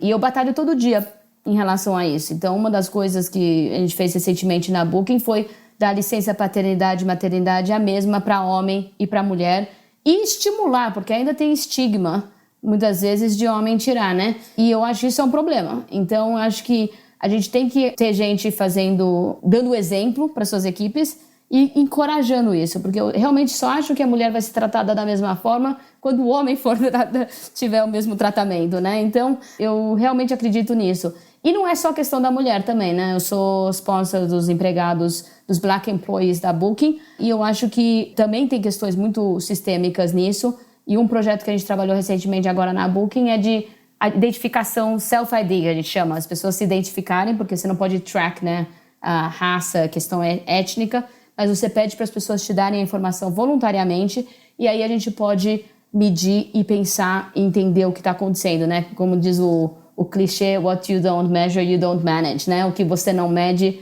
você não administra, né? E eu acredito bastante nisso. Então, do ponto de vista de conciliar, que você me perguntou, o meu segredo é planejamento. Eu planejo o meu dia no minuto. Eu sou a maluca do budget e do planejamento. E uma coisa que me falaram quando eu fui fazer um curso quando eu estava com 2 meses que o Daniel, meu filho, tinha nascido. E eu conheci uma mulher que era diretora jurídica nos Estados Unidos e ela me falou o seguinte: olha, o que você tem que saber tem dias que você é uma excelente advogada, tem dias que você é uma excelente mãe, tem dias que você é uma excelente esposa. Eles nunca são o mesmo dia. E isso ficou na minha cabeça. Então eu tento pensar em semana. Eu tento pensar em cada semana, se toda semana eu conseguir ser todas essas coisas. Uma boa filha, uma boa irmã, uma boa esposa, uma boa mãe, uma boa advogada, né? E uma boa colega. Eu realmente reflito sobre isso e aí eu olho o calendário da semana seguinte e penso se eu tenho que ajustar alguma coisa baseado nisso. Então é assim que eu penso, é assim que eu sobrevivo. Mas tem que ter uma rede de apoio, né? It takes a village, como dizem. Não, mas é interessante você trazer essa visão. E olha só como você planeja, né? Planejamento, tudo bem, é semanal, né? Mas é planejamento de alguma maneira e você consegue equilibrar os pratinhos. Então é interessante porque, enfim, é isso. É impossível, né? Você tá o tempo inteiro full time dedicada no trabalho, em casa, é impossível, né? Então você vai ter que ir balanceando, não tem jeito, né? Você perde de um lado, ganha do outro, depois você inverte, eu acho que é um pouquinho disso. E você sempre fala de esporte, né, Renato? Eu também sou dessas, eu faço 5, 6 vezes por semana esporte, porque também acho super importante para o bem-estar mental também. É isso. Às vezes a pessoa fala, você é maluco fazer 6 vezes por semana? Eu falei, olha, se eu pudesse, minha mulher deixasse, que ela não deixa, eu faria 7. Eu faria 2 vezes por dia. Porque de fato é isso. Acho que, sabe, é bom para a cabeça e no final do dia acaba trazendo como consequência um benefício para todas as outras áreas da nossa vida, né? Concordo. A gente falou um pouco da sua carreira e é uma carreira, não precisa nem falar, de muito sucesso. Você se arrepende de alguma coisa que você fez ao longo dela? Arrependo, eu digo assim, eu fiz vários erros, né? Um dos meus erros, eu vou contar uma história aqui, foi no México. Então, até eu chegar no México, eu era uma advogada de deals, né? Eu fazia M&A, fazia mercado de capitais. Então, eu era muito, não sei se era muito boa, mas eu era boa de conseguir get things done, né? De fazer o deal acontecer. E eu era um pouco um pitbull, falavam que eu não largava o osso até ter terminado, né? E eu tive um chefe que me deu esse toque. Ele era turco e ele virou pra mim e falou, Maria, você tem que saber que as coisas que fizeram você chegar onde você chegou até agora não são as mesmas coisas que vão fazer você chegar na próxima etapa da sua carreira, né? E tem até um livro com esse título, né? What got you here doesn't get you there. E é muito verdade. E então, uma coisa que eu não percebi, eu achei que eu tivesse entendido esse conselho, mas na verdade eu não entendi, era que no caso do M&A, todo mundo tem o mesmo objetivo, todo mundo quer fazer a aquisição, ou todo mundo quer fazer a operação, você não tem que discutir onde você quer chegar, a sua estrela, a sua direção. Mas, numa empresa você tem. As pessoas têm diversas visões do que é, de onde você quer chegar, né? E eu não gastei tempo suficiente com o meu time lá, eu era deputy DC, né? Eu não sei como é que traduz isso, mas eu era número 2 lá do jurídico para tentar reestruturar o jurídico. E eu não gastei tempo suficiente conversando com as pessoas para entender quais eram as preocupações dela e também para tentar convencê-las de que a direção que a gente estava andando, de adaptar uma empresa multinacional com standards diferentes, era bom para todo mundo, inclusive para elas. Eu não gastei esse tempo, então aí eu levei essa lição para a minha posição quando eu entrei na Europa. Também não fiz perfeito, mas pelo menos uma das primeiras coisas que eu fiz foi, vamos fazer uma reunião em que a gente vai junto trabalhar nesse sonho. Qual que é o sonho? A Embev fala muito do sonho. Qual que é o sonho para o legal da Europa, né? E a gente construiu um sonho juntos. E eu me lembro que também era uma empresa muito, né, uma empresa muito numérica. A gente resolveu ter números de que a gente ia chegar, de quanto valor a gente tinha protegido e quanto valor que a gente tinha criado. E era hundreds of millions, eram centenas de milhões. Então, isso deu muita energia e também serviu internamente para a gente contar para o management como as coisas que a gente estava fazendo importavam muito e impactavam os resultados financeiros da empresa, né? Então, vai evoluindo, mas esse foi o grande erro da minha carreira, eu diria, mas também acabou sendo um dos momentos que eu mais aprendi. Um outro erro que eu pensei, só para contar como causo, né, que você gosta de causo, na Rússia. Eu fui uma vez visitar o meu time na Rússia, eu tinha um time de 40 pessoas na Rússia, e eles estavam reclamando comigo sobre... Tinha muito trabalho, a gente está sempre super ocupado, a gente precisa de mais gente. E chegou um determinado momento na reunião em que eu falei para eles, olha, eu entendo, mas é questão de priorização, tem várias coisas que a gente pode fazer para ajudar isso, eu dei algumas ideias. E eu falei, olha, só para te contar, na Espanha a gente só tem um advogado, e o tamanho do business é parecido. O que eu não reparei? Fui embora pra casa, né? A pessoa que reportava pra mim, russo, me ligou e falou, Maria, o que você fez? Tá todo mundo achando que foi demitido. Todo mundo que você se encontrou acham que tá demitido, porque o que você falou pra eles? E aí, agora eu entendo, eu li aquele livro que eu tava falando do Culture Map, fala que o russo lê o silêncio, russo lê o que você não falou. Então eles leram nas entrelinhas, e o que eles entenderam é que eles estavam todos demitidos. Então hoje eu teria comunicado de uma forma diferente, mas só de eu ter criado essa ansiedade em todo mundo fez eu me sentir muito mal, né? Então foi um outro erro, mas é um erro cultural. E é interessante você falar de erro, porque eu acho que o mais importante é o seguinte, você aprender com o erro, né? E você errar de forma não propositada. Se você aprender com o erro e você não fizer de propósito, tá ótimo, é isso mesmo, a gente vai aprendendo ao longo da vida, né? E, entre aspas, você cometeu esse erro, você não comete mais, né? Por quê? Porque você vai tentar entender como funciona outras culturas, por exemplo. Então, é muito bacana você trazer esses 2 exemplos e os causos aqui que a gente adora. O que você mira? Onde você quer chegar? Olha, eu ainda acho que tenho muito que... Eu me sinto que eu ainda estou na minha jornada da Booking.com e nessa transformação de uma indústria menos regulada para uma indústria mais regulada. Então, eu quero continuar nessa jornada. Mas além disso, uma coisa, eu sou de uma família de muitos professores universitários, né? Eu mencionei meu avô, mas meu tio também é professor da Odonto, da USP, até foi diretor. Tinha um professor físico, meus pais dão aula. Então eu tive sempre, meu irmão também, eu sempre tive essa vontade de dar aula. Então isso é uma coisa que eu ainda não consegui. Não fiz PhD, né? Não fiz doutorado, é uma coisa que eu não sei se eu faria, mas que eu gostaria muito de dar aula. E a terceira coisa que está na minha cabeça é... Eu sou membro do conselho da Associação de Corporate Counsel, a Associação dos Advogados In-House, que é uma associação de 50 mil membros no mundo inteiro. Eu sou a gente chama do Chapter da Europa, e fala sobre a importância do role do in-house lawyer, né? E de como tem que ter mais in-house lawyers com poder dentro das empresas, e reportando direto ao CEO, porque ainda tem muita empresa que essa posição reporta ao CFO. E eu acredito muito nessa causa, porque eu realmente acredito que o role de in-house ajuda as empresas a serem mais éticas. E a gente vira uma force for good dentro da empresa. Então eu quero continuar nessa agenda, trabalhando na associação e depois talvez escrevendo sobre isso, porque eu não vejo... Tem alguns livros escritos por diretores jurídicos, mas é ainda uma área que eu acho que teria muito espaço para pesquisa também. Sem dúvida, sem dúvida. E você tem muitos e muitos anos de carreira. Você falou um pouquinho aí, entre aspas, do teu planejamento, né? Mas, enfim, a gente vai vendo como as coisas acontecem, mas tem muita água aí para rolar, muita coisa bacana para você fazer. Chegando agora no final, tem 2 temas que eu queria falar com você e queria muito ouvir a tua opinião. O primeiro deles é o seguinte: já está 12 anos como in-house, né? São 12 anos já dentro do departamento jurídico. Eu imagino que ao longo desse período todo, muita coisa deve ter mudado em relação à gestão.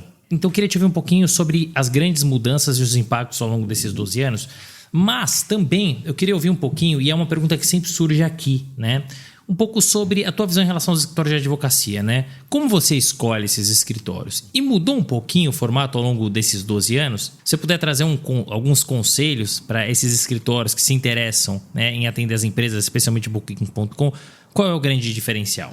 Eu diria o seguinte: a mudança que eu vi durante os anos, né, foi jurídico agora tendo mais atividades que não só o jurídico. Compliance, relações governamentais, ESG, comunicação, né? O escopo está aumentando. E eu acho que isso é uma tendência que é maior ou menor dependendo do país, mas começou nos Estados Unidos e eu estou vendo chegar na Europa. Isso a associação que eu estava falando traqueia. Hoje em dia tem mais diretor jurídico reportando para o CEO, então a influência dessa posição mudou, né? Inclusive com as decisões de budget, de orçamento. Então, quem segura a chave do cofrinho, na maioria das vezes, é o diretor jurídico. E eu não sei se todos os escritórios percebem isso. A outra coisa, eu diria que tem a parte toda de legal operations, né, que está se desenvolvendo, de você ter uma área que é responsável pelo como você tem no business, pela operação do jurídico, né, de como opera a parte de pessoas, processos e tecnologia para o jurídico. Então essa é uma área que se sofisticou muito e hoje em dia tem muito mais tecnologias que ajudam nisso e também profissionais que entendam dessa área. A outra tendência que eu vi tem muito mais gente no jurídico que não é advogado, né? Então tem economista, tem o data scientist, até tenho, né, enfim, pessoas de compliance que não fizeram direito, pessoas de privacy que não fizeram direito. E isso também é uma grande, né, qual que é o percentual, né? Eu já vi alguns diretores jurídicos falando que eles querem chegar a um percentual que advogado seja só 50%. Eu não sei se vai chegar nesse extremo, mas com certeza isso é uma tendência. E a outra tendência é que acho que os escritórios de advocacia têm mais concorrência. Agora você tem os centros de excelência, tem os alternative service providers, tem muita forma, as Big Four estão concorrendo, né? Tem muita forma de conseguir o serviço jurídico que não é só dos escritórios. Então, eu acho que mudou muito, né? Tem um livro que eu gosto bastante, chama Tomorrow's Lawyer, que fala de todas essas tendências e ainda tem a questão da inteligência artificial, que é todo um outro capítulo para um outro dia, né? Mas também vai vir para mudar, provavelmente, como se distribui o trabalho dos escritórios. O que eu diria é o seguinte: eu acho que os escritórios, o que eu vejo, mais e mais, há exceções. Como os jurídicos estão crescendo e se sofisticando dentro das empresas, muitos dos trabalhos estratégicos estão ficando dentro do in-house. Então, eu acho que os escritórios, se eles quiserem esse trabalho, eles têm que entender melhor o que está acontecendo dentro do jurídico, né? Então, entender o plano estratégico do jurídico, entender como o General Counsel vai ser avaliado pelo CEO, quais são as prioridades. E eu fico impressionada como eu não recebo essa pergunta constantemente. Muitas vezes os escritórios vêm e contam o que eles podem fazer, mas eles não perguntam o que eu estou precisando, né? Então, uma coisa que a gente fez para tentar mudar isso, os nossos 3, 4 escritórios maiores que a gente trabalha, a gente faz uma sessão em que a gente apresenta o plano estratégico.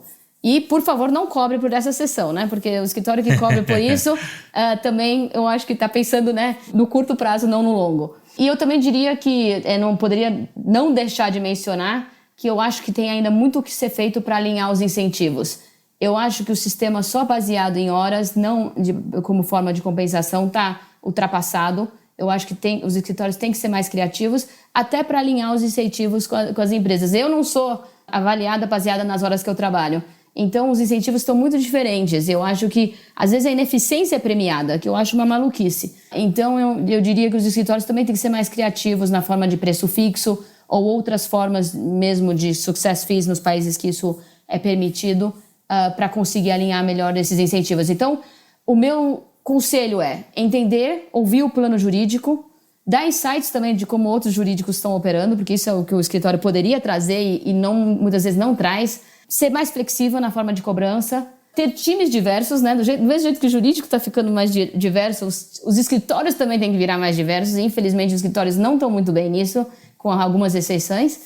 E eu diria também que é importante tratar o jurídico da empresa como parte do time e co-criar. Eu ainda vejo alguns escritórios falando, ok, me dá o seu problema que eu resolvo. Não, você não entende o business tanto quanto a gente, então vamos trabalhar junto nisso.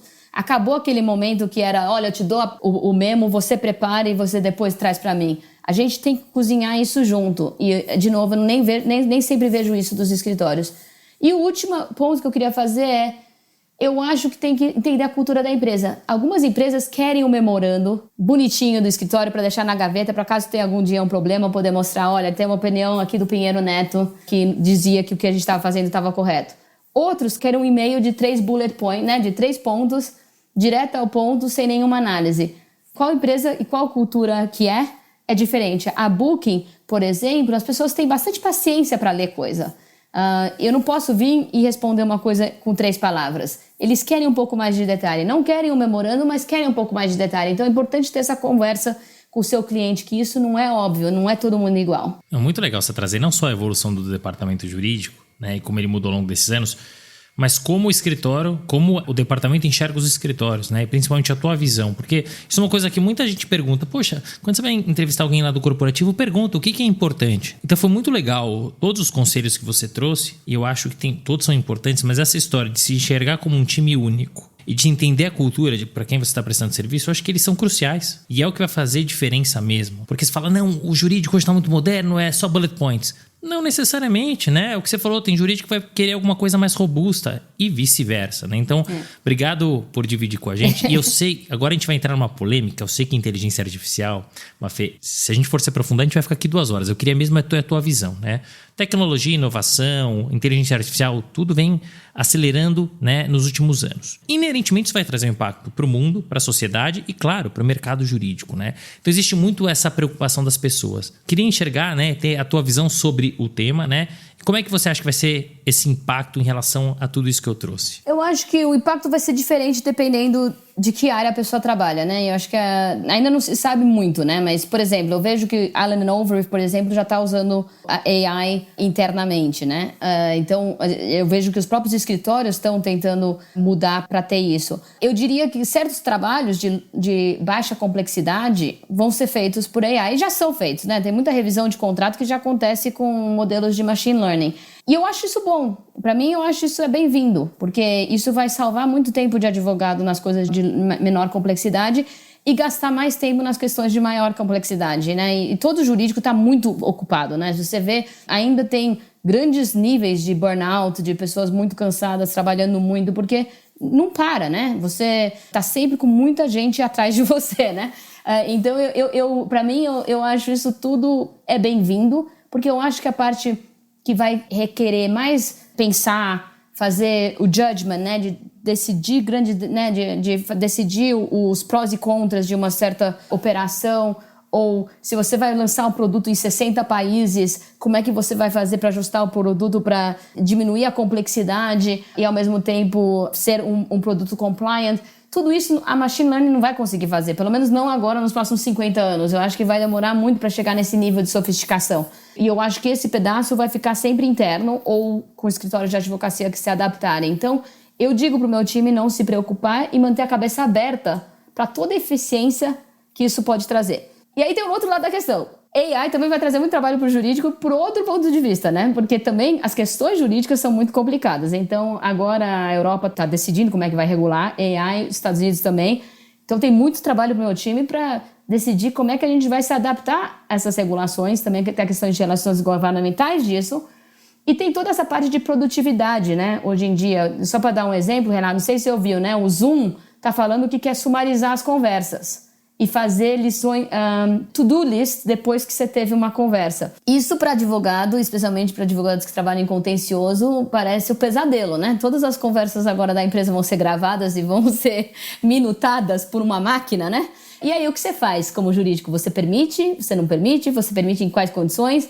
Então também tem trabalhos que o AI vai trazer para os jurídicos e não é pouco, não. Então eu acho que a gente vai perder um tipo de trabalho e ganhar outro. Mas, Mafê, é muito legal a sua visão, porque a gente sempre fala de um lado, né? Bate, vai perder, mas tudo bem, porque são trabalhos menos complexos e tal, e o trabalho do advogado tem que ser pensante, mas a gente nunca fala desse lado, né? E é claro que você vai ter, né, uma consequência jurídica, né? E quem cuida disso? Os advogados, né? Então, de alguma maneira a gente se equilibra, é isso, né? E eu acho que essas mudanças mais drásticas, né? Eu acho que elas vão demorar realmente muito tempo aí para avançar, até por conta de toda a regulamentação que deve acontecer aí nos próximos anos, né? Para fechar esse bate-papo tão bacana, sobre algum conselho? Já trouxe conselho, já trouxe livro, já trouxe história. Tem algum conselho bacana para fechar nosso bate-papo? Eu diria o seguinte, assim, eu pensei sobre essa pergunta que você sempre faz também, então tô pensando assim, as coisas que eu mais aprendi na minha vida, né? E eu vou falar 5 e algumas eu vou ser referência a coisas que eu já falei, mas só para ter organizado para os seus ouvintes.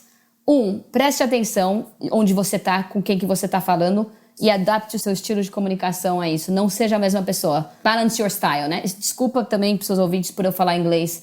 Eu tô há 17 anos fora do Brasil e minhas crianças falam uma mistura de inglês e português, então tá tudo bagunçado. Então peço milhões de desculpas. Não há porquê. 2, Connect the Dots. Eu ia falar a mesma coisa para você. Confie no Connect the Dots. As pessoas que fizeram coisas mais interessantes que eu vi na vida foram pessoas que fizeram coisas que não eram nada relacionadas e aí conectaram essas coisas. Então, tem muito mérito em conectar coisas que não são conectadas. Então, confie nisso. Vai vir. 3, lembre de pensar sempre no curto e longo prazo no seu trabalho. Eu brinco com o meu time que trabalhe em 10% do seu tempo em coisas que vão fazer o seu futuro mais fácil. Não fique só trabalhando no seu dia a dia, entendeu? Porque é assim que a gente melhora e que a gente cresce como departamento e como indivíduo. 4 ponto é aquele ponto que eu falei dos 3 níveis de liderança, de liderar a sua equipe, o seu departamento e a companhia. Eu acho isso muito importante para um advogado in-house e pode talvez ser válido também para uma pessoa de escritório pensando no escritório como empresa. E o último ponto é reflexão. E esse eu falei menos, então eu quero falar só um pouquinho. Dizem que você aprende mais quando você reflete sobre o que você aprendeu, né? Eu acho que muitas vezes a gente não se dá tempo suficiente para isso. E eu acho muito importante ter tempo toda semana para refletir o que eu fiz bem essa semana e o que eu poderia ter feito melhor. Ou depois de uma ligação ou de uma reunião difícil, o que aconteceu nessa reunião? Por que essa reunião não deu certo? O que eu poderia ter feito melhor? Deixa eu perguntar para outra pessoa o que ela achou. Ou o meu chefe agiu de uma forma na reunião que eu não entendi. Vou perguntar para ele por que ele fez dessa forma. Eu acho essa reflexão muito importante. Você aprende muito mais e eu acho que a gente tem que gastar mais tempo fazendo isso. Então, esse é o meu último conselho. Muito bacana. Sensacional. Olha, e você fez aí como o Zoom, né? Minutou, resumiu, sumarizou e valeu muito a pena. Olha, muito bacana. Não só os conselhos, mas olha, Mafê, parabéns por toda a trajetória, história, as adaptações que você teve que fazer por várias vezes, todo o aprendizado que você trouxe aqui, né, para os nossos ouvintes, independentemente de senioridade, tem para toda a senioridade, tem para todos os gostos. Então foi muito legal ter a chance aqui de te entrevistar e de alguma maneira poder ajudar aqui a contar a sua história. Obrigado por todas elas, por toda a generosidade. Prazer enorme te receber aqui. Muito obrigado. Muito obrigada, Renato. Fim de papo. Se você gostou, recomenda para seus amigos. Se não, fala comigo que eu quero te ouvir. Até a próxima.